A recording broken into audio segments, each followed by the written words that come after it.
बेसर याच अनुषंगाने भारत सरकार सूचना प्रसारण मंत्रालय आणि रेल्वे प्रबंधक नाशिक त्याचबरोबर योगदर्शन केंद्रातर्फे हा कार्यक्रम घेण्याचा हाच उद्देश होता। लोकांनी जास्त सहभागी व्हावं, आपल्या भावना व्यक्त करा सर।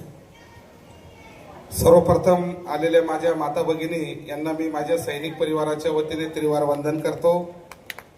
आज हा चांगला उपक्रम स्टेशनला आम्ही बघितला। आम्ही आता यात्रीगण आहोत, चाळीसगावसाठी रवाना होतोय, पण आमच्यानी राहिलं गेलं नाही, कारण योग व्यायाम आणि शारीरिक चाचण्या या सैनिकाच्या जीवनात वेळोवेळी येत असतात। माझे गुरुवर्य दिसले, मार्गदर्शक दिसले, आमच्या ताईसाहेब बोलत होत्या, आमच्याने राहिलं गेलं नाही। निश्चित रूपी आमच्या संपूर्ण आजी माझे सैनिक परिवार त्रिदल सेना यांच्या वतीने या योग दिवसाच्या मी सर्वप्रथम सर्वांना शुभेच्छा देतो। तुम्ही मला सांगा, प्रसंगाभावी आज 2-2.5 वर्ष कोविड सारख्या परिस्थितीने या भारतावर थैमान घातलं होतं।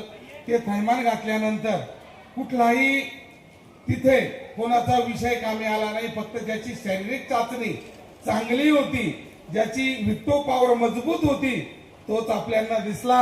नाहीतर मग हॉस्पिटलमधनं तिकडच्या तिकडे ती रवानगी झाली। मग ते कोणाचे नातेवाईक होते, कोणाचा बाप, कोणाचा मुलगा, कोणाचा भाऊ। त्याच्यामुळे सर्वात मोठी जर जी संपत्ती असेल ती आपलं शरीर, ज्याने जपलं तो आजच्या स्थितीला करोडपती आहे। फार मोठा बंगला आहे, स्विमिंग पूल आहे, फॉर्च्युनर गाडी आहे, आणि त्याच्या घरी 5 किलो मेडिसिनच्या गोळ्या आहेत, ती श्रीमंती नाही। तो गरीब आहे, त्याच्याकडे 1 BHK आहे, पण त्याच्याकडे मेडिसिन जर नावाची चीज नाही, तो अरबपती आहे, तो टाटा साहेबांपेक्षा मोठा आहे असं मी मानतो। कारण त्याचं शरीर निरोगी आहे, त्याला कुठलेही प्रॉब्लेम्स नाहीये, आणि तो या सर्व गोष्टींचा फॉलोअप घेतोय।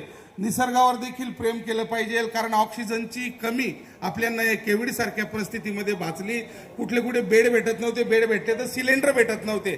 म्हणून मी म्हणतो, झाडावर प्रेम करा, झाडाखाली न प्रेम करता झाडं वाचवा, झाडं जगवा, हीच मी सैनिकांच्या वतीने सर्वांना विनंती करेल।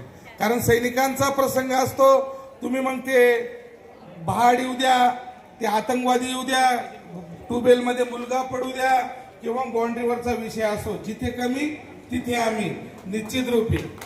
आणि सैन्यात जाणारा कोण असतो? शेतकऱ्याचा मुलगा असतो, निश्चित रूपी शेतकऱ्याचा मुलगा असतो। तो शेतकरी राजा ज्यावेळेस त्या काळ्या मातीमध्ये पेरेल तेव्हा राष्ट्रपतीपर्यंत जेवेल, आणि माझा सैनिक जेव्हा सीमेवर प्रहरी बनून उभा राहील। म्हणून आपल्या भारताची 125 करोड जनता काहीतरी आपल्या घरट्यामध्ये आरामाची निद्रा घेईल, म्हणून जेवताना माझ्या शेतकरी राजाला नमन करा, रात्री झोपताना माझ्या सैनिकाला नमन करा। म्हणून लाल बहादूर शास्त्री यांनी सांगितलं होतं आपल्या कार्यकाळामध्ये, जय जवान जय किसान।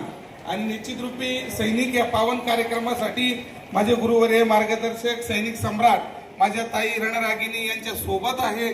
आणि असे उपक्रम या भारतामध्ये महाराष्ट्रामध्ये चालले पाहिजे।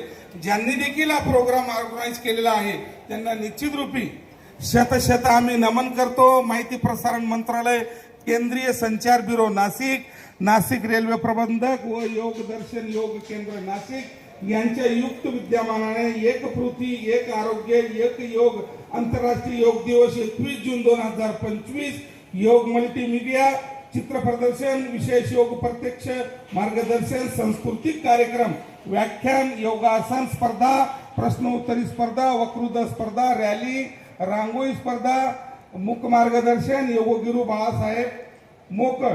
दिनांक 19 ते 21 जून, वेळ सकाळी 10 वाजता नाशिक रेल्वे स्टेशनवर ऑर्गनाईज केलेला आहे। निश्चित रूपी हा कार्यक्रम आपल्याला गर्दी नको, दर्दी लोक हवी, गर्दी नको, दर्दी लोक हवी। लोकांना याचं महत्व कळत नाही। लोकांना जर सांगितलं की इथे कॅटरीना कैफ येते, अमिताभ बच्चन येतोय, इथे पार्किंगला जागा भेटणार नाही, तर बस। आणि आज त्यांना हा आपल्या स्वतःच्या शरीर संपत्तीसाठीचा कार्यक्रम हा समजमध्ये येत नाही, मग त्यांना तो कधी लक्ष येतील। निश्चित रूपी आयोजकांनी मान सन्मान देऊन मला 2 शब्द बोलण्याचा मौका दिला, मी सदैव ऋणी राहील। जय हिंद, जय महाराष्ट्र, जय जवान जय किसान। खूप खूप धन्यवाद।